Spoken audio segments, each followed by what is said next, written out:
देखो last class में हमने किया था प्रोडक्शन फंक्शन। प्रोडक्शन फंक्शन का मतलब है the functional relationship between input and output, यानी कि हम जो इनपुट डाल रहे हैं उसके अकॉर्डिंगली आउटपुट पे कैसा इम्पैक्ट आ रहा है। तो इसको समझने के लिए हमें कुछ कॉन्सेप्ट समझने बहुत जरूरी थे। जैसे कि मैंने बताया था, एक होता है शॉर्ट रन, एक होता है लॉन्ग रन, एक होता है वेरिएबल फैक्टर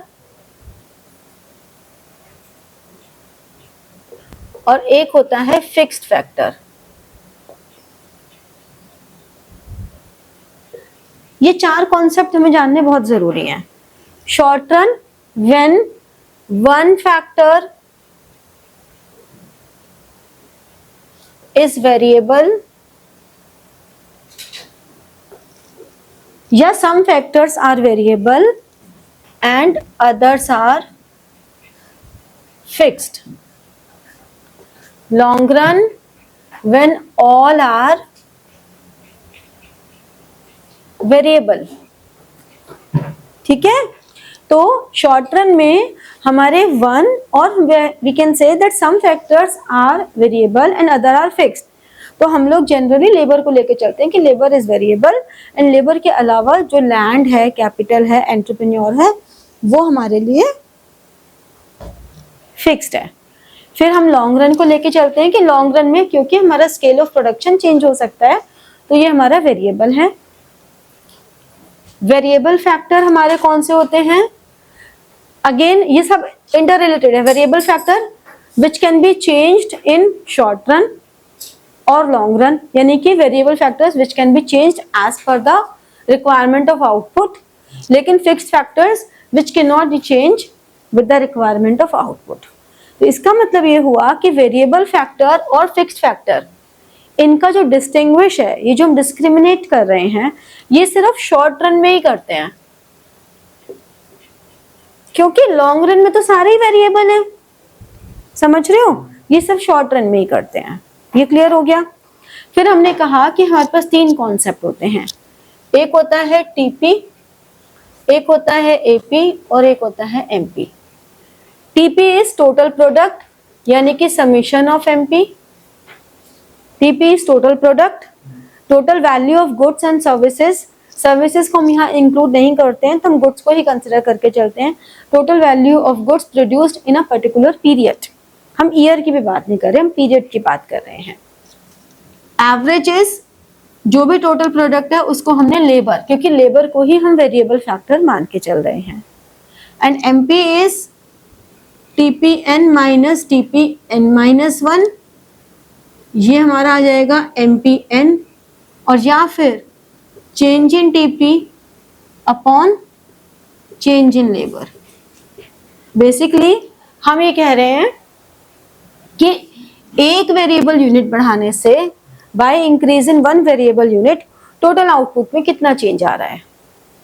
ठीक है, तो एक यूनिट बढ़ाने से टोटल आउटपुट में जितना भी चेंज आएगा वो हमारा मार्जिनल प्रोडक्ट हो जाएगा। फिर हमने एक चीज की थी, law of variable proportion. Law of variable proportion कहता है कि by the change in one unit of input output changes in a varying proportion. In a varying proportion का मतलब क्या हुआ? अलग अलग प्रोपोर्शन में वो चेंज होता है। वो वेरिंग प्रोपोर्शन यानी कि लॉ ऑफ वेरिएबल प्रोपोर्शन हमारा तीन पार्ट्स में डिवाइडेड है। एक law of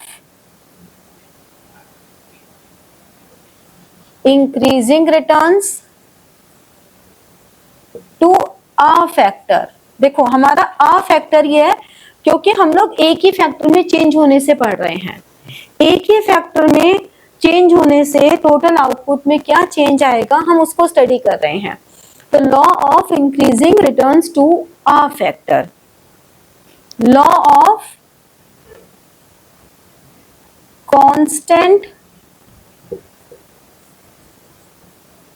returns to a factor. एक फैक्टर में चेंज होने से कितना चेंज आएगा? तो ये तीन अलग अलग स्टेजेस हैं। This is called stage 1, this is called stage 2, and third is law of decreasing negative returns to a factor, इसे हम कहते हैं स्टेज 3। ये तीन अलग अलग स्टेजेस हैं, बाद में बना लेना, अब नहीं, अब समझ लो, ठीक है। तो हमारे पास ये तीन अलग अलग स्टेजेस हैं। यहां पर क्या हो रहा है, जितना भी चेंज इन इनपुट है, जो भी परसेंटेज चेंज इन इनपुट है, उससे ज्यादा परसेंटेज चेंज इन आउटपुट हो रहा है, ठीक है। जबकि कांस्टेंट में जितना भी परसेंटेज चेंज इन इनपुट है, उसके इक्वल आउटपुट हो रहा है। और यहां पर जितना भी परसेंटेज चेंज इन इनपुट है वो ज्यादा है, जबकि आउटपुट हमारा उतना तेजी से चेंज नहीं हो रहा। तो ये हमारे पास तीन अलग अलग स्टेजेस हैं। अब देखा जाए तो दिखने में तो हमें ये वाली स्टेज अच्छी लग रही है कि हम इनपुट कम डाल रहे हैं फिर भी आउटपुट ज्यादा हो रहा है, लेकिन ये बहुत अनसर्टेन स्टेज है, हमें पता ही नहीं कि आउटपुट कितना ज्यादा होगा। तो प्रोड्यूसर तो और आगे बढ़ता जाएगा ना, लेकिन ये सबसे बढ़िया स्टेज है, क्योंकि यहाँ पे प्रोड्यूसर को पता है कि मैं कितना डालूं तो कितना आएगा, कितना इनपुट होगा तो कितना आउटपुट आएगा, प्रोड्यूसर को अच्छे से पता है। तो ये हमारी एक तरह की बेस्ट आइडियल स्टेज है, ठीक है। अब ये कैसे काम कर रही है देखो,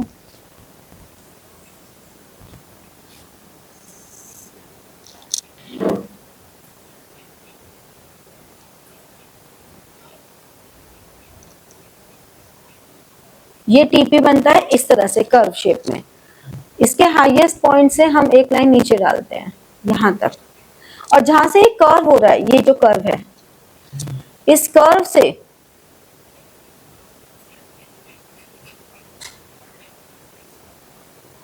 यहां से हम स्टार्ट करेंगे और ये जो कर्व है यहां से करते करते ये नीचे लाएंगे एमपी को, ठीक है। ये लाइन एक जहां पे एमपी मैक्सिमम है, ठीक है।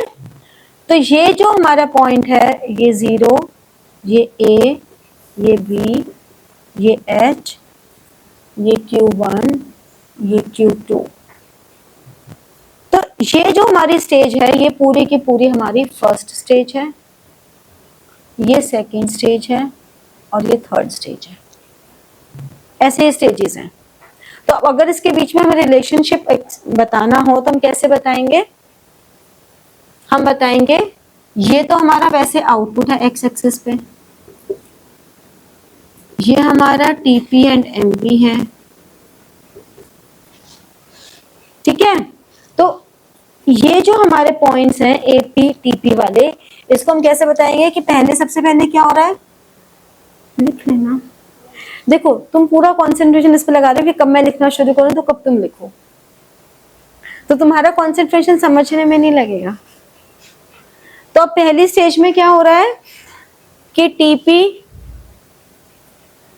चलो पहले था तुम ये नोट डाउन कर लो, उसके बाद मैं लिखती हूँ, मुझे बोर्ड थोड़ा ज्यादा चाहिए, और डायग्राम बना लो, ये मिटा भी नहीं रही हूँ। अब देखो ये स्टेजेस कैसे काम करती हैं। इनिशियली क्या हो रहा है, TP increases and MP increases, दोनों इंक्रीज हो रहे हैं, ये फर्स्ट स्टेज में हो रहा है,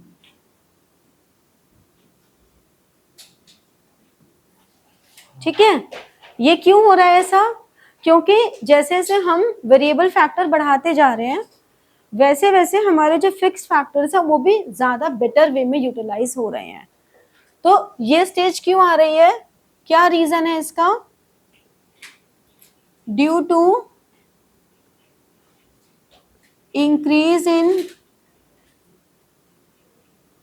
variable input, fixed inputs are utilized in a better way. वो हमारे ज़्यादा बेटर वे में यूज़ हो रहे हैं। जैसे कि मान लो एक फैक्ट्री है, उस फैक्ट्री में मैंने कहा 50 वर्कर बैठने की जगह है, लेकिन उसमें 10 वर्कर ही काम कर रहे थे, तो भी उस फैक्ट्री का लाइट, रेंट, ये सब तो एज इट इज़ जा ही रहा था ना। तो अब उस फैक्ट्री में अगर ज़्यादा लोग काम कर रहे हैं तो हमारे फिक्स्ड फैक्टर्स भी बेटर वे में यूटिलाइज हो रहे हैं। ऐसी कोई मशीन है, उस मशीन की कैपेसिटी है रोज के 10,000 प्रिंट निकालने की, हम रोज के निकाल रहे हैं 100 प्रिंट, तो मशीन की एफिशिएंसी बल्कि कम हो जाएगी। जैसे गाड़ी के लिए भी सुना होगा ना, गाड़ी खड़ी रहती है तो खराब हो जाएगी, चलाते रहेंगे तो ठीक हो जाएगी। क्यों?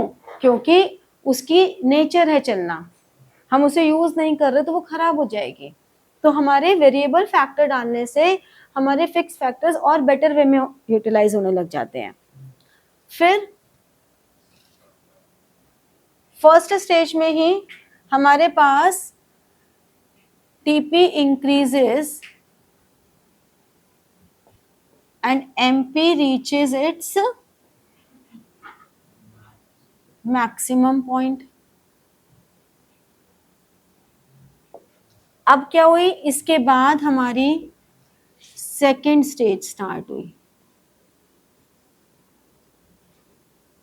सेकेंड स्टेज में क्या हुआ, यहां पर इस वाली स्टेज में TP increases at an increasing rate. TP हमारा इंक्रीज हो रहा है इंक्रीजिंग रेट में, लेकिन यहाँ पे सेकेंड स्टेज में क्या हो गया, जब सेकेंड स्टेज स्टार्ट हुई तो देखो क्या हो रहा है, टीपी इंक्रीज हो रहा है लेकिन एमपी ने डिक्रीज होना स्टार्ट कर दिया। TP increases but at a decreasing rate, और इसीलिए एमपी स्टार्ट्स डिक्लाइनिंग। अब एमपी अगर डिक्लाइन हो रहा है तो सेकेंड स्टेज कहाँ खत्म हुई, TP reaches its maximum and MP at 0। तो ये एक वो स्टेज है जहां पे प्रोड्यूसर को प्रोडक्शन करनी रोक देनी चाहिए, ठीक है ना। यानी कि प्रोड्यूसर शुड स्टॉप प्रोडक्शन। यहां पे प्रोड्यूसर प्रोडक्शन को रोक देगा, ठीक है। और प्रोडक्शन को रोककर क्यों रोकनी पड़ेगी, क्योंकि उसके बाद अगर वो प्रोडक्शन करेगा तो उसका टीपी डिक्लाइन हो रहा है और एमपी नेगेटिव जा रहा है। तो हमने सेकेंड स्टेज जब अचीव की तो ये अचीव क्यों हुई, इसका क्या रीजन है, क्योंकि इस स्टेज पे optimum combination of variable and fix factors है। जो भी हमारे वेरिएबल और फिक्स फैक्टर्स हैं उनका एक ऑप्टिमम कॉम्बिनेशन है, बेस्ट कॉम्बिनेशन है, जिससे कि प्रोड्यूसर जो है वो अपने टीपी के हाईएस्ट पॉइंट पे पहुंच गया। अब वो हाईएस्ट पे पहुंच गया तो उसे वहीं रुक जाना चाहिए, ठीक है। अब अगर इफ प्रोड्यूसर कंटिन्यूज प्रोडक्शन, वो उसको तो लालच आ गया, उसको तो लालच आ रहा है, अरे वाह ये तो बहुत बढ़िया बात है, बढ़ता जा रहा है प्रोडक्शन। अब अगर उसको लालच आ रहा है तो प्रोड्यूसर कंटिन्यूज प्रोडक्शन, देन क्या हो रहा है, it may lead decline in TP and MP is negative. और ऐसा क्यों हो रहा है, इसका रीजन क्या है, overburden on fixed resources.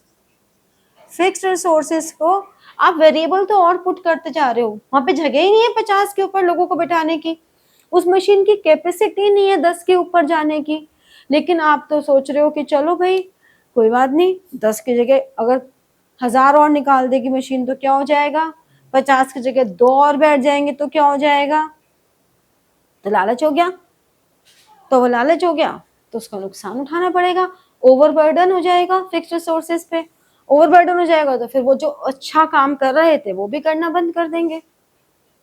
समझ रहे हो? तो इस तरह से ये हमारा लॉ ऑफ वेरिएबल प्रोपोर्शन चलता है। और ये तो तुम कुछ भी पढ़ते हो ना उसको समझने के लिए बेस्ट होता है कि उसको अपनी रियल लाइफ पे अप्लाई कर लो। तुम बिल्कुल नहीं पढ़ रहे तो कुछ नहीं हो रहा, तुमने थोड़ा सा पढ़ना शुरू किया तो तुमको एकदम से अपने मार्क्स पे इम्पैक्ट आएगा। जो बच्चा 10% 20% पे होगा ना, अगर उसने पढ़ना शुरू किया तो एकदम से उसका 40 50 60 तक पहुंच जाएगा, ग्राफ तेजी से चलता जाएगा, वो और पढ़ता जाएगा, मोटिवेशन मिलता जाएगा, क्योंकि वो बच्चा 20% पे था, उसने पढ़ाई की, वो 40 पे आया, 50 पे आया, 60 पे आया, 70 पे आया, 80 पे आया, मोटिवेशन होता जा रहा है, पढ़ता जा रहा है, पढ़ता जा रहा है, पढ़ता जा रहा है। अब लालच इतना आ गया कि अब एक सब्जेक्ट में आया तो सब में आना चाहिए, लेकिन एक कैपेसिटी है 90 पर भी आ गया, मुश्किल कहाँ होगी 90 से 100 पर आने में, 80 तक आराम से पहुंच जाएगा, उसके बाद मुश्किल होगी। अब अगर हमें उसकी एफिशिएंसी पूरी लेनी है तो उसके टाइम को मैनेज करना पड़ेगा, उसके पास टाइम ही नहीं है ना भाई, पहले वो दिन के 15 घंटे सोता था, उसने नींद कम करी पढ़ाई की, नींद कम करी पढ़ाई की, मोटिवेशन मिलता रहा पढ़ता गया, कम करते करते अगर वो 4 घंटे की नींद पर आ जाएगा तो फिर क्या होगा, यानी कि हम उसका इनपुट जो नंबर ऑफ आवर्स है वो बढ़ाते जा रहे हैं। तो हर एक को ये देखना पड़ेगा ना कि इतना ही लिमिटेड टाइम है, 8 घंटे सोना भी है, तो हमें 8 घंटे की अगर पढ़ाई करनी है तो उसमें हमें अब स्कोर कैसे बढ़ाना है, हमारे पास इतना ही इनपुट है, 8 ही घंटे हैं, अब हमें कैसे पढ़ना है कि हमारा जो 80 का स्कोर है वो इसी 8 घंटे में पढ़ाई करके 100 पे पहुंचे, तब तो वो है रियल मार्क्स, वरना तो फिर नहीं आएंगे।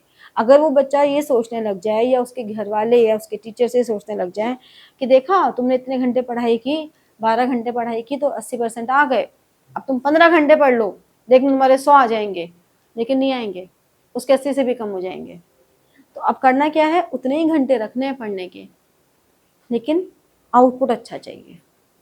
तो बेस्ट कॉम्बिनेशन हम कैसे अचीव करेंगे वो यहाँ पता लगेगा कि हमारा बेस्ट कॉम्बिनेशन क्या है।